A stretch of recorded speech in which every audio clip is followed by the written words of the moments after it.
चिखली विधानसभा क्षेत्र के विधायक श्वेता महाले को एक गुमनाम पत्र से जान से मारने की धमकी मिलने के बाद क्षेत्र में राजनीतिक तनाव बढ़ गया है। इस घटना से भाजपा कार्यकर्ता आक्रोशित हो गए हैं और उन्होंने आरोपी के खिलाफ कड़ी कार्रवाई की मांग की है। चिखली विधानसभा की विधायक श्वेता महाले को गुमनाम पत्र से मिली धमकी के विरोध में भाजपा कार्यकर्ताओं ने पुणे नागपुर राष्ट्रीय राजमार्ग पर प्रदर्शन किया, जिससे यातायात बंदित हो गया। कार्यकर्ताओं ने आरोपियों को जल्दी गिरफ्तार करने की मांग की और प्रशासन को तत्काल कार्रवाई की चेतावनी दी।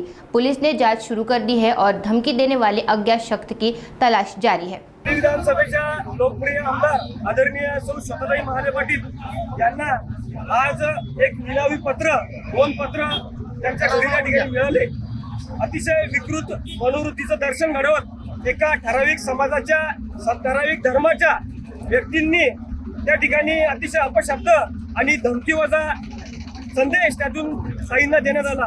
अतिशय विकृत मनोवृत्तीचं दर्शन घडवत त्यांनी सरपंच सुद्धा हा जो एका मुस्लिम धार्जिणा विचार आहे हा अतिशय चुकीचा आहे आणि आदरणीय सर्व धर्म समभाव जपणाऱ्या आमच्या आदरणीय ताईंना आक्षेपार्ह त्या ठिकाणी धमकी देणे म्हणजे खूप मोठा अपराध आणि एका हिंदू समाजाच्या महिलेविरुद्ध त्या ठिकाणी कुठेतरी चुकीचा संभ्रम आणि सरपंच सुद्धा हा जो विषय आपल्या सर्वांना माहिती आहे।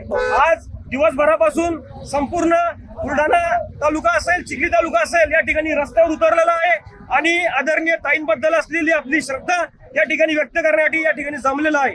आम्ही नुकतंच पोलीस प्रशासनाला त्या ठिकाणी निवेदन दिलं, त्यांना विनंती केली की आदरणीय ताईंवरती ज्यांनी कोणी अशी धमकीवजा इशारा दिला असेल त्यांच्या संदर्भात योग्य ती उचित कारवाई करा, अन्यथा याचे परिणाम विपरीत होतील आणि यासाठी सर्वस्वी जबाबदार हे प्रशासन राहील अशी आपला या निमित्तानं एक कार्यकर्ता म्हणून, एक ताईंचा सच्चा कार्यकर्ता म्हणून अपेक्षा या ठिकाणी व्यक्त करतो।